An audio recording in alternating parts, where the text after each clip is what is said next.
Step back to 1945, a time when the skies over Europe roared with the engines of Allied bombers, facing off against Germany's desperate Luftwaffe. Enter the FW Ta-152. A sleek, high-altitude fighter hailed as one of the most advanced piston-engine planes of its time. It was fast, nimble, and packed with cutting-edge technology. For Germany, it was a shimmering beacon of hope in a war slipping out of their grasp. But not all that glitters is gold. The FW Ta-152 was rushed into battle, plagued by technical flaws and starved of resources. It was a superweapon that never quite lived up to its promise. Instead of dominating the skies, it struggled to make an impact. So, could this fighter have changed the course of history, or was it doomed to fade into obscurity, nothing more than a forgotten relic of a desperate era? Today, we're uncovering the fascinating story of the FW Ta-152, a plane that reached for greatness but fell short. Strap in for a journey through the highs and lows of this ambitious aircraft, packed with intrigue, drama, and just the right amount of suspense. This is a story you won't want to miss. Let's dive in.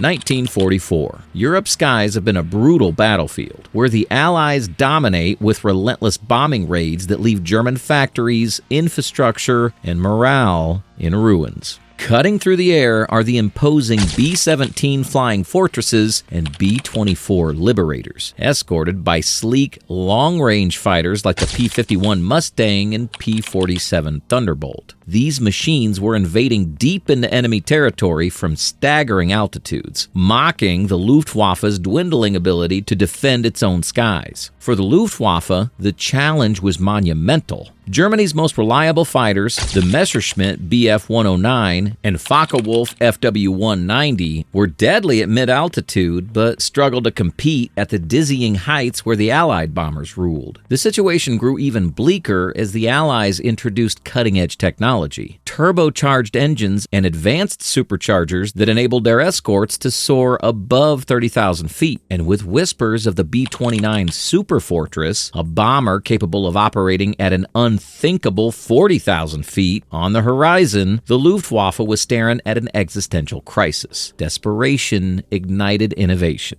Germany's Air Ministry launched a frantic mission to design a specialized high-altitude fighter that could counter the Allied onslaught. What they needed was revolutionary, a fast-climbing, high-flying interceptor capable of reclaiming dominance in the sky. Enter the Hohenjäger program. Messerschmitt submitted several ideas, including a stretched-wing variety of the Bf-109 and a naval design adapted for high-altitude combat. However, technical setbacks and production challenges stalled their efforts. Focke-Wulf, on the other hand, leaned on its expertise with the FW-190 and presented a bold vision, a highly modified version built for the thin air of high altitudes. This concept would evolve into the Ta-152, a masterpiece crafted by the brilliant Kurt Tank. The Ta-152 was no mere upgrade. It was a reinvention, featuring an elongated fuselage, wider wings optimized for high-altitude aerodynamics, and a pressurized cockpit to keep pilots alert at extreme heights. It was designed to dominate the upper atmosphere. At its core was the groundbreaking Junkers Jumo 213E engine, fitted with a two-stage supercharger that delivered unparalleled performance above 30,000 feet. But designing a cutting-edge fighter and actually putting it into battle are two very different challenges. With time running out, resources depleted, and Allied forces closing in, Germany's engineers were racing against the clock. The war-stricken economy and relentless bombing campaigns only added to the pressure. The stakes couldn't have been higher. The skies over Germany hung in the balance, and the Ta-152 was the Luftwaffe's last chance to turn the tide. This high-altitude interceptor was built to be a game-changer, a defender of German airspace against the relentless bomber streams. But could it rise above the chaos of its rushed development, crippling resource shortages, and the overwhelming might of Allied firepower? The story of the Ta-152 is a dramatic tale of ambition, ingenuity, and the crushing realities of war. A reminder that even the boldest plans sometimes never make it off the ground. The FW-Ta-152. This high-altitude marvel was packed with cutting-edge innovations aimed at tackling Germany's struggles in the skies. At its core was the pressurized cockpit, a rarity for piston-engine fighters of the era. Designed to keep pilots alive at altitudes over 40,000 feet, where oxygen was scarce, it featured an inflatable rubber collar for sealing and an air compressor to maintain pressure. Sounds impressive? It was, until leaks and system failures turned high-altitude missions into nerve-wracking, sometimes deadly gambles. Next, the aerodynamic overhaul. The Ta-152 swapped the stubby wings of its FW-190 predecessor for long, high-aspect ones built for stability at extreme heights. With a wingspan of over 50 feet, it became one of the largest single-engine fighters of the war. Its sleek, extended fuselage housed the mighty Jumo 213E engine, while steel-reinforced wings withstood the strain of high-G maneuvers. But there was a trade-off. This engineering brilliance came at the cost of low-altitude agility, making it less versatile in combat. And then there was its firepower. The Ta-152 wasn't just built to fly high, it was built to hit hard. Its 30mm Mk-108 cannon could obliterate Allied bombers with a single burst, while the dual 20mm MG-151 cannons added rapid-fire precision. On paper, this arsenal made it a formidable force capable of tearing apart even the most robust B-17s. But all that heavy weaponry, combined with experimental tech, made the plane heavier and harder to balance, especially during dicey maneuvers. Let's talk about the performance boosters, the MW-50 and GM-1 systems. These were game changers, at least in theory. The MW-50 injected methanol water to supercharge the engine at low altitudes, while the GM-1 used nitrous oxide to give it an edge at greater heights. When both systems worked in harmony, the Ta-152 was untouchable, reaching speeds and altitudes its rivals could only dream of. But in practice, the MW-50's corrosive mixture ate away at the engine, and the GM-1 tank threw off the aircraft's balance, requiring major adjustments. Worse, combat conditions rarely allowed pilots to make the most of these innovations. Production issues added another layer of frustration. By late 1944, Germany's resources were stretched thin. Skilled labor was in short supply, and rushed manufacturing was the order of the day. The result? Frequent failures, from leaky pressurization systems to landing gear hydraulics prone to clogging with mud and debris, sometimes leaving the plane stranded post-mission. Even the supercharger, vital for high-altitude performance, was notoriously unreliable, forcing early landings. None of this was due to bad engineering. In fact, Kurt Tank and his team were brilliant designers, but the pressure of war forced the Luftwaffe to gamble on unfinished concepts, cutting corners and pushing aircraft into service before they were ready. The Ta-152 became a symbol of ambition colliding with reality, a masterpiece in theory, but a challenge in practice. Despite its flaws, the Ta-152 represented the bold ingenuity of a nation desperate to hold its own in the skies. For the pilots who flew it, every mission was less about high hopes and more about praying their plane didn't betray them mid-flight. It serves as a striking reminder that even the most groundbreaking ideas can falter under the weight of war.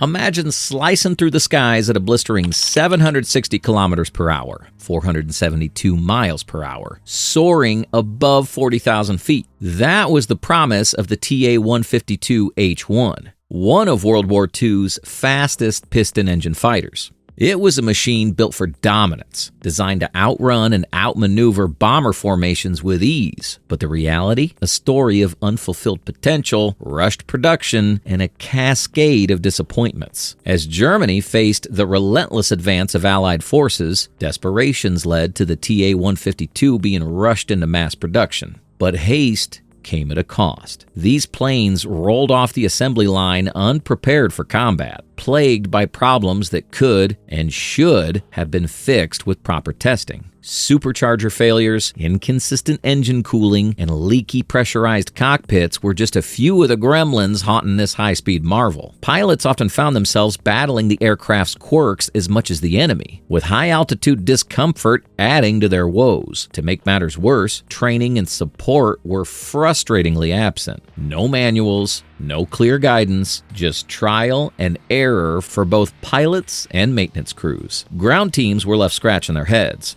struggling to fix problems they barely understood. The chaos reached a boiling point during the Ta-152's infamous debut with JG-301 in March 1945. Tasked with intercepting Allied bombers, a squadron of Ta-152s took to the skies for their first mission. But instead of engaging the enemy, they were attacked by their own comrades flying Bf-109s, who didn't recognize the new aircraft. Thankfully, no one was shot down, but the incident perfectly captured the Luftwaffe's disarray and the difficulty of integrating the Ta-152 into combat. And the problems didn't end there. Germany's crumbling infrastructure created a logistical nightmare. Bombed factories, poorly maintained railroads, and untrained workers resulted in wildly inconsistent build quality. Some Ta-152s struggled to even take off, while others constantly broke down. In one tragic case, a fatal crash occurred due to a propeller reduction gear failure during landing. Just one of many mechanical mishaps that made flying the Ta-152 a dangerous gamble. Despite its record-breaking speed and potential, the Ta-152H1 was more of a mechanical wild card than a reliable warplane. For the pilots who flew it, every flight felt like rolling the dice, a thrilling but terrifying task in the closing days of the war. Pull up a chair and let me take you back to one of the most chaotic chapters of aviation history. The Ta-152's dramatic yet ill-fated debut on the battlefield. Germany, 1945. The war was in its final, desperate stages. The Luftwaffe's JG-301 squadron, battered by relentless Allied bombings and drained of experienced pilots, was hanging by a thread. And then came the Ta-152. An engineering marvel designed to dominate the skies. Its arrival should have been a game changer. Instead, it stumbled onto the stage in a cloud of confusion and calamity. April 1945, just weeks before Germany's collapse, and one of the Ta-152's most dramatic moments in combat. A trio of these advanced fighters was sent to intercept two RAF Tempests attacking ground targets near Ludwigslust. This wasn't the high-altitude domain the Ta-152 was built for. It was an intense, low-altitude dogfight. Ace pilot Willy Reschke found himself in the thick of it, pushing the Ta-152 to its limits. Its incredible maneuverability gave him the edge, and he managed to down one of the Tempests in a deadly dance just above the treetops. But victory came at a cost. One Ta-152, piloted by Oberfeldwebel Sepp Sattler, never even made it to the fight. His aircraft crashed due to a fatal mechanical defect before the battle began. Another pilot, struggling with engine trouble mid-fight, barely limped back to base with his damaged plane. Sadly, moments like these were rare for the Ta-152. Most of its short operational life was spent patrolling airfields and providing cover, hindered by fuel shortages, mechanical issues, and a relentless tide of Allied aircraft. But for the few pilots who flew it, the Ta-152 was awe-inspiring. Its agility, speed, and firepower were unmatched. It's almost heartbreaking to think about what might have been if the Ta-152 had arrived earlier, in greater numbers, and with proper support. Instead, it remains a bittersweet symbol of untapped potential. A fighter that could have soared, but was grounded by the weight of a crumbling war effort. The Ta-152 was an absolute beast in the skies, way ahead of its time in terms of design and capabilities. Built for high altitudes, packing serious firepower and flying at incredible speeds, it was a technical masterpiece. But like many of Germany's rushed wartime creations, the Ta-152 was thrown into action too quickly, produced in small numbers, and maybe talked up more than it delivered. Today, only one Ta-152 still exists, on display at the Smithsonian National Air and Space Museum, a quiet reminder of how wartime pressure collided with rapid technological innovation. What do you think? If the Ta-152 had been given more time to prove itself, could it have changed the course of the war? Or was it always destined to be a what could have been? Share your thoughts in the comments. And hey, if you're into aviation stories, don't forget to like, subscribe, and turn on notifications for more. Thanks for visiting Tailwinds. Catch you on the next flight.